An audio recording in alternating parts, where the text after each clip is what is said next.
Eliminate అయిన కంటెస్టెంట్స్ని తిరిగి హౌస్లోకి తీసుకొచ్చాక వాళ్ళ ద్వారా జరిగిన నామినేషన్స్ ఏవైతే ఉన్నాయో అది సూపర్ డూపర్ హిట్. దీని తర్వాత దిశ మారిపోతుందిరా హౌస్లో. ఒక్కొక్కరు అల్లాడిస్తారు చూడు. ఇక గ్రూప్ గేమ్లు ఉండవు, ఏవి ఉండవు. ఎవరి కాళ్ళు యమునా తీరే అన్నట్టుగా ఒక్కొక్కరు వాళ్ళలో కూడా కొట్టుకుంటారు చూడు. సీజన్గా లేస్తారు రే అన్నట్టుగా ఈ రేంజ్లో ఊహించుకున్నాం. లేచిందా? Group game ఆపారా? మరి ఎలా లేసుద్ది అదన్నమాట. ఎలుక తోలు తెచ్చి ఏడాది ఉతికిన నలుపు నలిపే కానీ తెలుపు కాదు అన్నట్టుగా తెలుగులో ఒక సామెత ఉంటుంది కదా, అలా అయిపోయిందనమాట. ఇప్పుడు వీళ్ళ పరిస్థితి ఎలా రా బై ఇలా ఉంటే మీరు ఎలా? బిగ్ బాస్ వాళ్ళు నానా సంకల్ నాకి అప్పుడు వైల్డ్ కార్డ్స్ని 8 మందిని ఒకేసారి మళ్ళీ తీసుకొచ్చి అప్పుడు వాళ్ళ ద్వారా బయట ఏం జరుగుతుందో లీకులు చేయించి జాగ్రత్త పడతారేమో అనుకుంటే అప్పుడు జరగలేదు. సరే ఫోన్లే మరోసారి ట్రై చేద్దాం అన్నట్టుగా ఎలిమినేట్ అయిన వాళ్ళని తిరిగి తీసుకొచ్చి నామినేట్ చేయించిన వాళ్ళ ద్వారా మళ్ళీ బయట ఏం జరుగుతుందో లీక్ చేయించినా కూడా వాళ్ళేదో తిక్కలేదు, మనమైతే మనమేరా, మనం గ్రూప్ గేమే కంటిన్యూ చేద్దాంరా అంటూ వీళ్ళు ఇలాగే ఉంటే ఏం చేస్తాం మాస్టర్? అంతే, ఎలుకతోలే. వీళ్ళందరూ ఈ కేటగిరీ మొత్తం ఎలుకతోలే అన్నట్టుగానే ఉందన్నమాట. గ్రూప్ గేమ్ ఇప్పుడు ఏదైతే ఈ టాస్క్ జరుగుతుందో, క్యాప్టెన్సీ కంటెండర్ టాస్క్ ఏదైతే జరుగుతుందో, మార్నింగ్ ఆల్రెడీ 2 ప్రోమోస్ వచ్చేసాయి కదా ఇప్పటికే. పృథ్వీని ఇప్పుడు క్యాప్టెన్ చేయడానికి, క్యాప్టెన్ అంటే మెగా చీఫ్ చేయడానికి ప్రయత్నాలు చేస్తారన్నమాట. పృథ్వీని చేయడం అంటే అందులో గ్రూప్ గేమ్ ఏముంది, పృథ్వీ ఇంతవరకు అవ్వలేదు కదా మెగా చీఫ్, అందుకే పృథ్వీని చేయడానికి ట్రై చేస్తున్నారు. ఇలా సమర్థించుకోవచ్చు కాబట్టే ఈ లాజిక్ పట్టుకున్నారనమాట. వీళ్ళు చేసే పనికి ఏదో ఒక కొత్త పేర్లు. ఇప్పుడు ఇంట్లో మనం చేసుకునే వంటకి ఒక రకమైన పేరు పెడితే హోటల్లో అదే వంటకి ఇంకో రకమైన పేరు పెడతారు.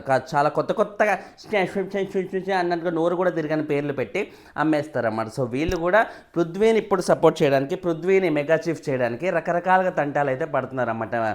నిఖిల్, విష్ణు, వీళ్ళందరూ తెగ ట్రైల్ అయితే చేస్తున్నారు పృథ్వీని చేయడానికి. ఎందుకంత ఆత్రం, ఎందుకంత ఇది?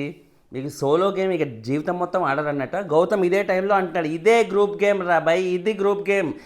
మా బయట నుంచి వచ్చి అదే పనిగా మీకు చెప్పినా కూడా మీరు అదే కైండ్ ఆఫ్ గ్రూప్ గేమ్ మళ్ళీ ఆడుతున్నారు అన్నట్టుగా గౌతమ్ చాలా బాగా వాయిస్ అవుట్ అయితే చేశారు. నేనేమనుకున్నానంటే ఎక్కడ వీళ్ళకి ఇప్పుడు బయట నుంచి ఇంత ఫీడ్బ్యాక్ వచ్చింది కాబట్టి ఇక కంప్లీట్గా మారిపోతారు, వీళ్ళకి అదే పనిగా వచ్చిన వాళ్ళందరూ వీళ్ళే నామినేట్ చేసుకుంటూ వెళ్ళారు కాబట్టి ఈ బ్యాచ్కి మొత్తం బీభత్సమైన పాజిటివిటీ వచ్చేసి బాగా ఓటింగ్ పెరుగుద్ది అన్నట్టుగా అనుకున్నాను.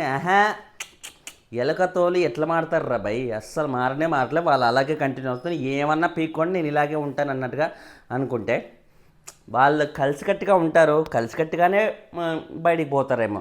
బట్ గేమ్లో మటుకు ఇంకా ఎంతో దూరం వెళ్ళే పరిస్థితి అయితే లేవన్నమాట. ఈ వారానికి సంబంధించి యష్మియా, పృథ్వీయా ఎలా ఉంది ఎలిమినేషన్ అంటే డౌట్ లేకుండా పృథ్వీ కూడా, మనకి ప్రేరణ కూడా రేస్లో ఉన్నా కూడా, ఎలిమినేషన్ రేస్లో ఉన్నా కూడా ప్రేరణ కాదు వీళ్ళిద్దరిలోనే ఒకరు ఖచ్చితంగా వెళ్తారు రా బై, ఇలా ఉంటే మటుకు అన్నట్టుగా అయితే తెలుస్తుంది. సో ప్రస్తుతానికి కంటెండర్ రేస్లో ప్రేరణ, గౌతమ్, అవినాష్ అండ్ నబీల్ వీళ్ళ నలుగురు అయితే అవుట్ అయిపోయారు.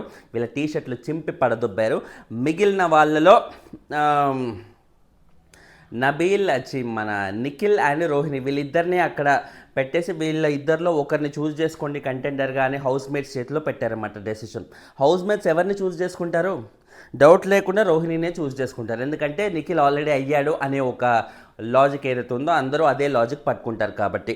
సో రోహిణి అయింది. సో ఇప్పుడు టోటల్గా contenders 5, Prithvi, Teja, Yashmi, Vishnu and Rohini 5 contenders. ఈ 5లోనే ఒకరు ఈ వారం మెగా చీఫ్ అవ్వబోతున్నారు. ఈ వారం అంటే అవి సార్ నెక్స్ట్ వీక్ అనమాట. సో మెగా చీఫ్ ఈ 5లో ఎవరవుతారు? బిగ్ బాస్ ఎప్పుడైనా సరే ఆయనకి కన్వీనియంట్గా ఎవరైతే ఉంటారో, ఎవరైతే బాగుండు అని అనిపిస్తుందో, ఎవరికైతే పెద్ద ఓటింగ్ లేదు ఎలిమినేట్ అయిపోతారో, కానీ ఇలాంటి క్యాండిడేట్స్ ఎలిమినేట్ అవ్వకూడదు, మంచి ఎంటర్టైన్మెంట్ ఇస్తున్నారు కదా, మంచి కంటెంట్ అయితే ఇస్తున్నారు కదా అని ఆయన అనుకుంటాడో అలాంటి వాళ్ళని మెగా చీఫ్ చేయడానికి ఎక్కువ ఇదైతే ట్రై చేస్తారు. ఎందుకంటే మెగా చీఫ్ అయితే ఇమ్యూనిటీ అనేది ఒకటి ఉంటుంది, నామినేషన్స్లో ఉండరు కాబట్టి. సో నా గెస్ ప్రకారంగా రోహిణినే మళ్ళీ చేస్తారేమో అని నేను అనుకుంటున్నా మెగా చీఫ్ని. ఇప్పటివరకు తను కాలేదు, ఇప్పటివరకు తను ఎలాగో నామినేషన్స్లోకి రాలేదు. సో నామినేషన్స్లోకి రాకుండా డైరెక్ట్గా టాప్ 5కి వెళ్ళిన ఏకైక కంటెస్టెంట్ రోహిణినే అవుతుందా, డైరెక్ట్గా ఫినాలే వీక్కి వెళ్ళిపోయిన కంటెస్టెంట్ ఈమెనే అవుద్దా అన్నట్టుగా చరిత్రలో సృష్టించబోయే విధంగా రోహిణి అవ్వబోతుంది అన్నట్టుగా అయితే అనిపిస్తుంది అన్నమాట. సో ప్రస్తుతానికి లెట్స్ వెయిట్ అండ్ సీ ఎలా చేస్తారు ఏంటి అనేది. మళ్ళీ రోహిణి వరకు వచ్చే వరకు రోహిణి అని పక్కన ఇంకొకరిని ఆల్రెడీ మెగా చీఫ్ అయిన వ్యక్తిని పెట్టి వాళ్ళిద్దరిలో ఒకరిని మెగా చీఫ్గా చేసుకోండి అన్నట్టుగా హౌస్ మేట్స్ చేతుల్లో డెసిషన్ మళ్ళీ పెడతారేమో అని నేను అనుకుంటున్నా. చూడాలి ఈ గెస్ వర్క్ ఎంతవరకు అవుతుందేమో. సో ప్రస్తుతానికి చూసుకుంటే ఇది కంటెండర్ రేస్ ఇలా ఉంటే, అండ్ ఓటింగ్ పరంగా చూసుకుంటే మెజారిటీగా ఓవరాల్ యూట్యూబ్ పోల్స్ అన్నీ మనం మిక్సీలో వేసి పావుగంట రుబ్బి వేసి తీసిన తర్వాత వచ్చిన రిజల్ట్స్ ప్రకారంగా చూసుకుంటే నిఖిల్కి మ్యాక్సిమం బీభత్సంగా ఊరనాటు లెవెల్లో అయితే ఓటింగ్ పడుతుంది. 41%తో నిఖిల్ ఈజ్ ఎక్స్ట్రీమ్లీ హెవీ అనమాట, చాలా హెవీ ఓటింగ్ అయితే పడుతుంది. అంటే నిఖిల్తో పాటు అదే రేంజ్ స్ట్రాంగ్గా ఉన్న కంటెస్టెంట్ యాక్చువల్లీ నబీల్ ఏమో అనుకున్నాం, బట్ నబీల్కి అంత ఓటింగ్ అయితే లేదు, అంత ఇదిగా అయితే ఊరనాటుగా అయితే పడట్లేదు. సో నబీల్ కేవలం 27%తో సెకండ్ పొజిషన్లో ఉన్నాడనమాట. సో వీళ్ళిద్దరికి పోటాపోటీ అనేది ఇప్పుడు ఆల్మోస్ట్ అవుట్ ఆఫ్ క్వశ్చన్ లాగే అయిపోయింది. నిఖిల్ మాత్రమే ఏమంటారు అది వన్ సైడ్ వార్ లాగా అయిపోయింది అనమాట కంప్లీట్ ఓటింగ్ పరంగా. గౌతమ్ ఉంటే నాకు తెలుసుకోవాలని ఉంది అసలు గౌతమ్కి ఈ వారం ఎలా పడేది ఏంటి అని. చూస్తుంటే గౌతమ్ ఫ్యాన్స్ ఎవరు నబీల్కి సపోర్ట్ చేస్తున్నట్టుగా లేదు. ఎందుకంటే హౌస్లో గౌతమ్ టీషర్ట్ వస్తే నబీలే గౌతమ్ని మెగా చీఫ్ చేయకుండా, Nabeel is one of the guy అనమాట, గౌతమ్ని మెగా చీఫ్ చేయకుండా టీషర్ట్ చింపాలని చూసింది వాళ్ళలో. అలా ఉన్నప్పుడు గౌతమ్ ఫ్యాన్స్ ఎందుకు సపోర్ట్ చేస్తారు చెప్పండి నబీల్కి. అందులోనూ గౌతమ్ అండ్ నబీల్కి నిన్నటి ఎపిసోడ్లో చూసుకుంటే కూడా తను ఆ సీతాఫలం విషయంలో నేను నామినేట్ చేద్దాం అనుకున్నా అని కూడా ఓపెన్గా చెప్పేశాడు. అలాంటప్పుడు గౌతమ్ ఫ్యాన్స్ సపోర్ట్ చేసే పరిస్థితి లేదు కాబట్టి నబీల్ ఆల్మోస్ట్ చాలా లెస్ ఓటింగ్తోనే ఉన్నాడనమాట. సో 27% అంటే లెస్ ఓటింగ్ ఏంట్రా అంటే ఉన్న కంటెస్టెంట్స్లో 27% అంటే తక్కువ అన్నట్టే. టైటిల్ రేస్లో ఉన్నాడు అనుకున్న కంటెస్టెంట్కి, మిగిలిన వాళ్ళకి ఇప్పుడు మిగిలిన తక్కువ ఓటింగ్ ఉన్న వాళ్ళతో కంపేర్ చేస్తే నబీల్కి స్టిల్ మంచి ఓటింగ్ ఉన్నట్టే లెక్క అనమాట. వెరాస్ టైటిల్ రేస్ అని అనుకున్నప్పుడు ఖచ్చితంగా నబీల్కి తక్కువ ఉన్నట్టే. గౌతమ్ ఉంటే మేబీ ఈ ఓటింగ్ ఎగ్జాక్ట్ ఎంత ఉండి ఏంటి అనేది తెలుసుకోవడానికి మనకు ఉండేది. నబీల్, నిఖిల్ అండ్ గౌతమ్ ముగ్గురు ఉండుంటే. సో యాజ్ ఆఫ్ నో చూసుకుంటే 27% నబీల్కి ఉంటే, తర్వాత ప్రేరణకి 13%తో థర్డ్ పొజిషన్లో ఉందన్నమాట. సో ప్రేరణకి కంపారిటివ్లీ చూసుకుంటే యష్మి అండ్ పృథ్వీతో పోలిస్తే జస్ట్ 2-3% తేడా మాత్రమే ఉందన్నమాట. సో ప్రేరణని కంప్లీట్గా డేంజర్ జోన్లో వేయలేమో, అలాగని కంప్లీట్గా సేఫ్ అని కూడా కాదనమాట, ఒక మోడరేట్ రేంజ్లో ఉంది. ఎక్కువ శాతం అయితే యష్మి అండ్ పృథ్వీ మధ్య మాత్రమే ఎలిమినేషన్ ఉండే అవకాశం అయితే ఉండే. బట్ కంటెంట్ పరంగా ముగ్గురు సాలిడ్గా కంటెంట్ ఇచ్చేవాళ్ళు, అటు ప్రేరణ, యష్మి అండ్ పృథ్వీ. కాబట్టి ఈ వారానికి సంబంధించిన ఎలిమినేషన్ చాలా కీలకంగా మారబోతుంది. ఎవరు ఎలిమినేట్ అవుతారు ఏంటి అని. ఎవరు ఎలిమినేట్ అయినా కూడా నాకు తెలిసి ఆడియన్స్ బాగా ఎంజాయ్ చేసే ఎలిమినేషనే అవుతుంది. ఇప్పుడు నబీల్ ఎలాగో ఎలిమినేట్ అయ్యే సమస్య లేదు, వీళ్ళ బ్యాచ్లో లేని కంటెస్టెంట్ ఎలిమినేట్ అవుతాడో అన్నట్టుగా కూడా లేదు. ఎందుకంటే వీళ్ళ బ్యాచ్లో లేని ఒకే ఒకడు నబీల్ మాత్రమే. నబీల్కి బీభత్సమైన ఓటింగ్ ఉంది కాబట్టి, వీళ్ళ దరిదాపుల్లో కూడా లేడు కాబట్టి డౌట్ లేకుండా నబీల్ అయితే కాడు. సో ఏ ఎలిమినేషన్ ఉన్నా యష్మి, పృథ్వీ వీళ్ళ మధ్య మోస్ట్లీ అవుతుంది.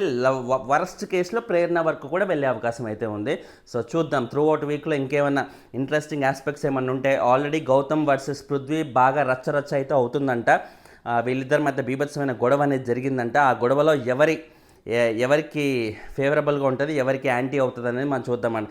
ఎవరికి యాంటీ అవడం ఏముంది, గౌతమ్కి ఆల్రెడీ బీభత్సమైన సపోర్ట్ ఉంది. అలాంటి సపోర్ట్ ఉన్న గౌతమ్తో పృథ్వీ వెళ్ళి గొడవ పెట్టుకున్నాడంటే, ఓటింగే లేని పృథ్వీ వెళ్ళి గొడవ పెట్టుకున్నాడంటే ఎలా ఉంటుంది చెప్పండి. పృథ్వీకి ఇంకా ఘోరమైన మైనస్ అనే చెప్పాలి. చూద్దాం మరి అది పృథ్వీ వైపు ఏమైనా కరెక్ట్ ఉందా, రాంగ్ ఉందా. కరెక్ట్ ఉన్నా కూడా ఎంతవరకు ఆడియన్స్ సపోర్ట్ చేస్తారు, లెట్స్ వెయిట్ అండ్ సీ. చాలా క్వశ్చనబుల్ అవుతుందన్నమాట finally. Thanks lot for watching. ఛానల్ని సబ్స్క్రైబ్ చేసుకోండి. లైకులు కొడతా ఉంటే వీడియోలు ఎక్కువ మంది కనిపిస్తాయి. దయచేసి లైకులు మిస్ చేయకండి మాస్టరు. బాయ్.